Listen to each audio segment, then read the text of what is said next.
Welcome everyone, I am Himanshi Das and आज मैं आपको पढ़ाने वाली हूँ कि बेसिकली एक्सेलरेशन और रिटार्डेशन का मतलब क्या होता है।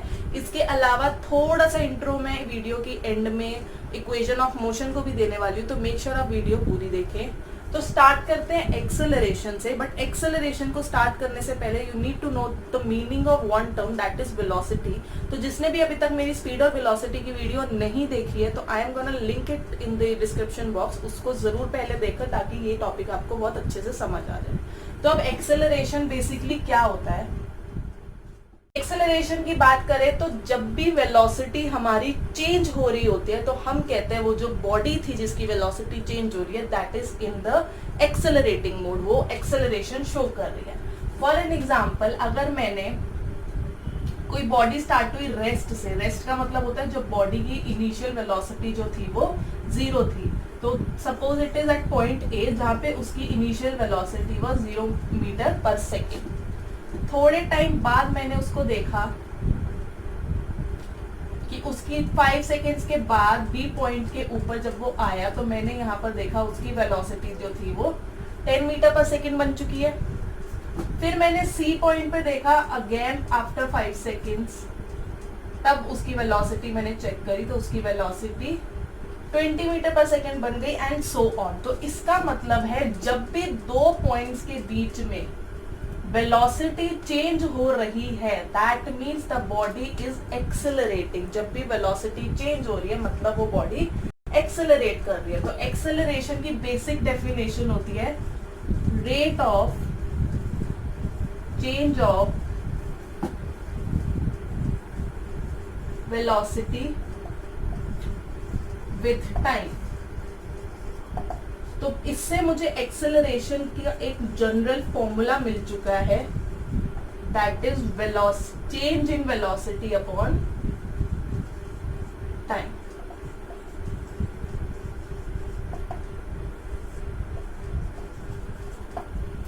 तो यहां से अगर मैं बात कर रही हूँ चेंज इन वेलोसिटी का मतलब क्या है, फॉर सपोज ए पोजीशन के ऊपर जो मेरी 0 मीटर पर सेकेंड है, इस पोजीशन को हम बोलते हैं इनिशियल पोजीशन, और इस इनिशियल पोजीशन पे जो भी हमारी वेलोसिटी होगी that is termed as the initial velocity. And similarly suppose I am taking the reference point as point B, तो ये मेरी हो गई है फाइनल पोजीशन। तो इस फाइनल पोजीशन पे जो भी मेरी वेलोसिटी होगी that will be my final velocity. तो चेंज मैं कैसे दिखाऊंगी, 10 minus 0 that is final velocity minus initial velocity. Am I right? Change in velocity तो ऐसे निकलेगी ना अपॉन में टाइम। तो एक्सेलरेशन का मुझे फॉर्मूला मिल चुका है final velocity minus initial velocity upon में टाइम। तो अब बात करते हैं इसकी यूनिट की, ऐसा यूनिट एक्सेलरेशन की क्या होगी। तो इसके लिए मुझे यूनिट बनानी आनी चाहिए।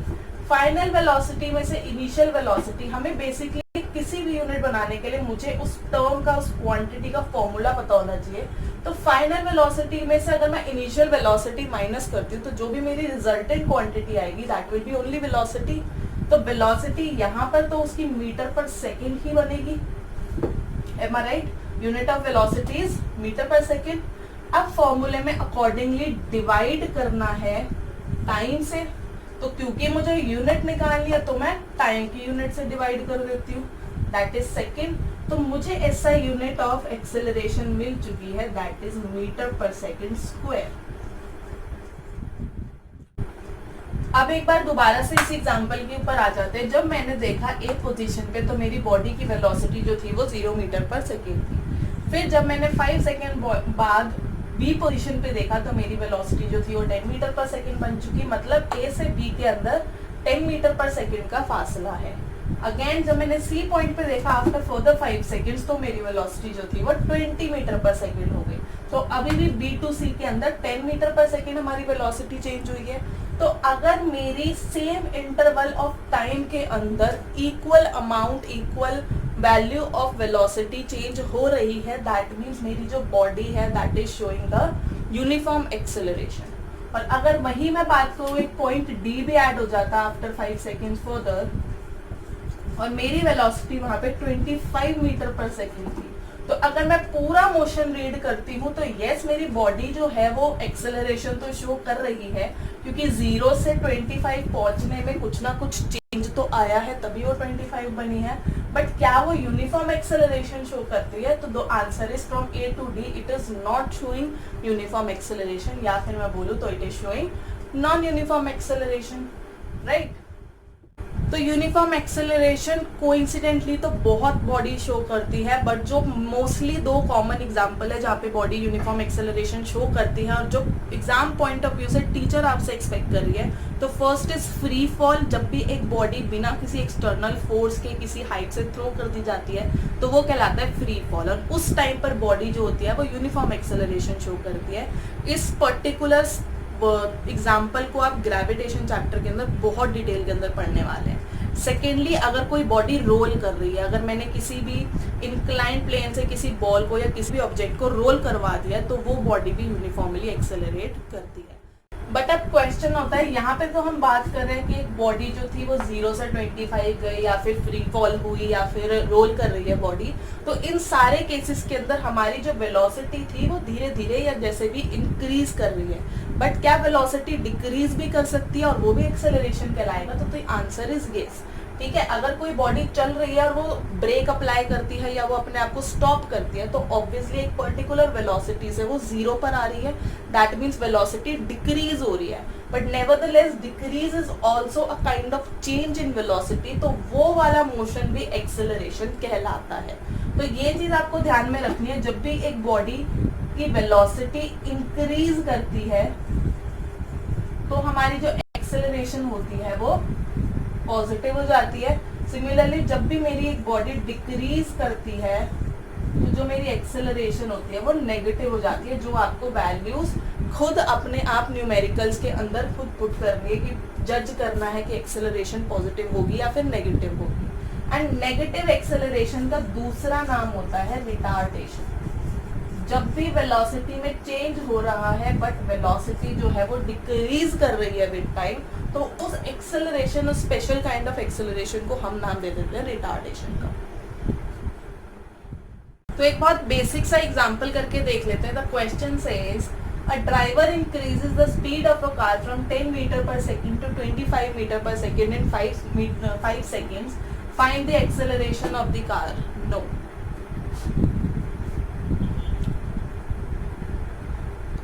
तो एक बहुत बेसिक सा एग्जांपल करके देख लेते हैं। The question says a driver increases the speed of a car from 10 metre per second to 25 metre per second in 5 seconds. Find the acceleration of the car.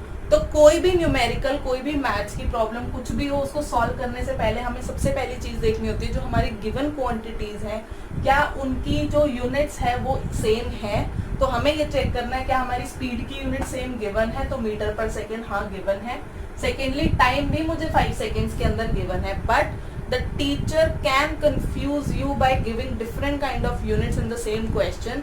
तो मेक श्योर आप सबसे पहले अगर आपकी यूनिट सेम नहीं है तो उसको सेम करें, नहीं तो पूरा क्वेश्चन आता हुआ भी सॉल्व करने के बाद भी you will get a big zero. ठीक है, तो हम स्टार्ट करते हैं क्वेश्चन से। I was given the initial velocity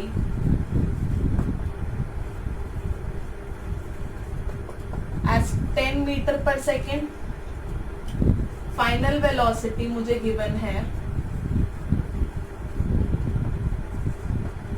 25 metre per second and time taken I am given as 5 seconds. तो मुझसे मांगी है एक्सेलरेशन। तो एक्सेलरेशन का एक फॉर्मूला हमने कुछ समय पहले पढ़ा था, that was final velocity minus initial velocity upon time. तो मुझे सिर्फ वैल्यूज पुट करनी है, यहाँ पर मुझे इतना नोटिस करने की जरूरत नहीं होती है कि एक्सेलरेशन पॉजिटिव होगा या फिर नेगेटिव होगा। रीजन बीइंग क्योंकि फाइनल वेलोसिटी मेरी बड़ी है और इनिशियल छोटी है, तो जनरली ये जो टर्म आएगी वो पॉजिटिव आएगी। दैट मीन्स मेरी बॉडी जो है वो पॉजिटिव एक्सेलरेशन शो कर रही है। ठीक है, तो हम सिर्फ वैल्यूज पुट कर देते हैं 25 minus 10 metre per second upon 5 seconds. So the answer is coming as 15/5, that is 3 meter per second square. So it was the most basic question जिसके अंदर आपको डायरेक्टली फॉर्मूला यूज करना था. Let's take another example. If a bus traveling at 20 meter per second is subjected to a steady deceleration of 5 meter per second square, how long will it take to come to rest? So deceleration is another name of retardation. It's nothing to worry about. तो हम start करते हैं again. हमें given थी initial velocity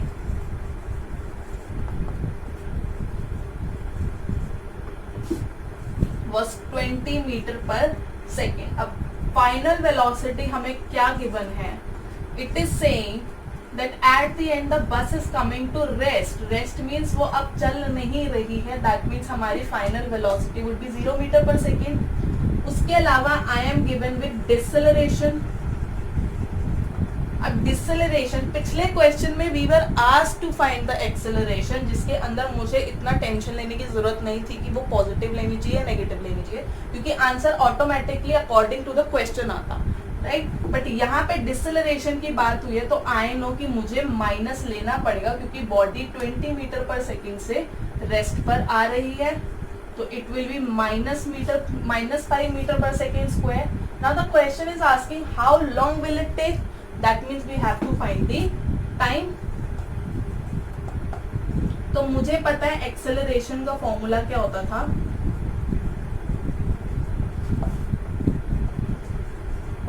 final velocity minus initial velocity upon time. तो accordingly मुझे questions में values put करनी है. Deceleration was given as -5 metre per second square. Final velocity I have 0 -20 metre per second and time मुझे निकालना है. अगर आप ध्यान से देखो तो ये बेसिक सी लीनियर इक्वेशन बन चुकी है. तो इसको जैसे ही आप सॉल्व करोगे तो answer would come 4 seconds, right. तो यहाँ पर अगर मैं यहाँ पर सोचो एक्सेलरेशन को नेगेटिव पुट नहीं करती तो ऑटोमेटिकली मेरा टाइम जो था वो नेगेटिव आने लग जाता. But we know that time can never be negative. That means हमारा क्वेश्चन में हम कुछ तो गड़बड़ कर रहे हैं. तो वो गड़बड़ यही होती कि क्योंकि वो डिसेलरेशन गिवन था तो हमने माइनस साइन पुट नहीं किया होता. तो here comes the next example. A ball hits a wall horizontally at 6 meter per second. It rebounds horizontally at 4.4 meter per second. The ball is in contact with the wall for 0.040 seconds. What is the acceleration of the ball? तो rebound questions मेरे personal favourite है, क्योंकि इसके अंदर थोड़ा सा हमारा basic concept भी यूज होता है. बट क्वेश्चन काफी इजी होता है. But obviously if you do not consider that concept तो ये क्वेश्चन बिल्कुल रॉन्ग हो जाता है. तो सबसे पहली चीज न्यूमेरिकल सॉल्व करने से पहले I need to check if my units are same और नॉट. तो वेलोसिटी के यूनिट्स भी सेम है और मुझे टाइम भी सेकंड में गिवन है. दैट मीन्स मुझे यूनिट्स चेंज करने की जरूरत नहीं है. तो क्वेश्चन कहता है देयर इज अ बॉल और इसके यहाँ पर एक बॉल है. बॉल ने बॉल को हिट किया और वो किस स्पीड से जा रही थी? That was 6 metre per second. तो बेसिकली मुझे मेरी इनिशियल वेलोसिटी गिवन है, that is 6 metre per second. अब उसने बोला इट रीबाउंड्स, मतलब वो यहाँ से टकराई और अब वो वापस आना चाह रही है. तो अब उसकी जो स्पीड थी that was 4.4 metre per second. That means we are given with my final velocity that is 4.4 metre per second. पर यही वो चीज आती है जहाँ पे बच्चे सबसे बड़ी गलती करते हैं. When the ball was hitting the ball, it was going in this direction. But जब वो रीबाउंड हुई है वो बिल्कुल ऑपोजिट डायरेक्शन के अंदर आई है. मतलब मेरी वेलोसिटी चेंज हुई है, मेरी वेलोसिटी डायरेक्शन वाइज भी चेंज हुई है. आई मीन तो क्योंकि वो एग्जैक्टली ऑपोजिट है तो हम किसी भी एक टर्म को हम वैल्यू नेगेटिव लेते हैं, क्योंकि वेलोसिटी में I have to consider direction also as velocity is a vector quantity, right. तो यही वो गलती होती है कि बच्चे यहाँ पे नेगेटिव साइन नहीं लगाते, फॉर्मूले में वैल्यूज पुट करते हैं और बहुत खुश हो जाते हैं कि आंसर क्वेश्चन बहुत इजी था. बट एक्चुअली में दे गेट सरप्राइज जब उनको मार्क्स 0 मिल जाते हैं. ठीक है. The final velocity I'm given as minus 4.4 meter per second. The ball is in contact with wall for 0.040 seconds. तो मतलब जितने टाइम में ये बॉल यहाँ पर टिकी रही है तो it was 0.040 seconds. That means 6 से 4.4 वेलोसिटी चेंज होने में हमें कितना टाइम लगा है? That means 0.040 seconds. तो वही हमारा टाइम टेकन हो गया. तो अब क्वेश्चन बहुत इजी बन चुका है. मुझसे पूछा गया है एक्सेलरेशन क्या होती है. तो acceleration I know that final velocity minus initial velocity upon time है. तो along with the respective science हम लोग वैल्यूज पुट करेंगे. तो final velocity is 4.4 minus initial velocity upon time taken. तो it will be minus 10.4 upon 0.40. Right? So when you solve it, you will get the answer minus 260 per meter per second square. तो as I have promised कि मैं थोड़ा सा intro दूंगी equations of motion का इस video के अंदर. तो इक्वेशंस ऑफ मोशन को पढ़ने से पहले मुझे कुछ बेसिक फिक्स्ड वेरिएबल्स की नॉलेज होनी चाहिए. तो स्टार्ट करते हैं first one, that is S. बच्चे कहते हैं एस से तो स्पीड स्टार्ट होती है. तो answer is no.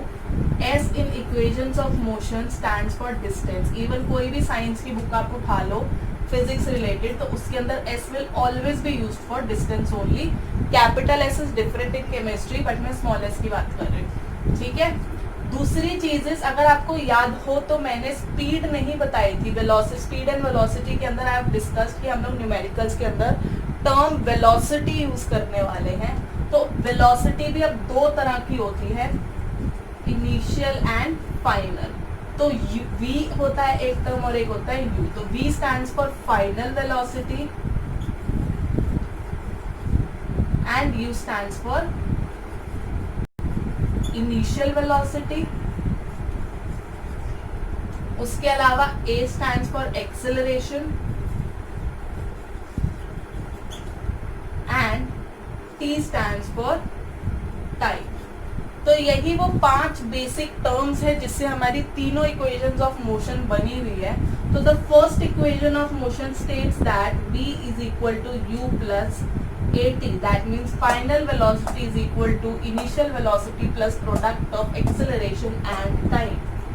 Second says s is equal to ut plus half at square. That is distance is equal to the product of initial velocity and time plus half of product of a and t square. Third says v square minus u square is equal to 2as. Square of final velocity minus square of initial velocity is equal to the product of 2 and acceleration and distance. तो basically ये जो हमारी तीनों equations of motion है ये आपस में inter related होती है. अब ये इक्वेशंस कहाँ से आई हैं, कैसे इसको डराइव करना है, कैसे इसको न्यूमेरिकल्स में सॉल्व करना है एंड कैसे मतलब इनको यूज करना है, कौन सी इक्वेशन कहाँ यूज होनी चाहिए, ये सारी हम फर्दर वीडियोस के अंदर पढ़ने वाले हैं. तो मेक श्योर आप मेरा चैनल सब्सक्राइब करें क्योंकि ये वीडियोस बहुत जल्दी अपलोड होने वाली है.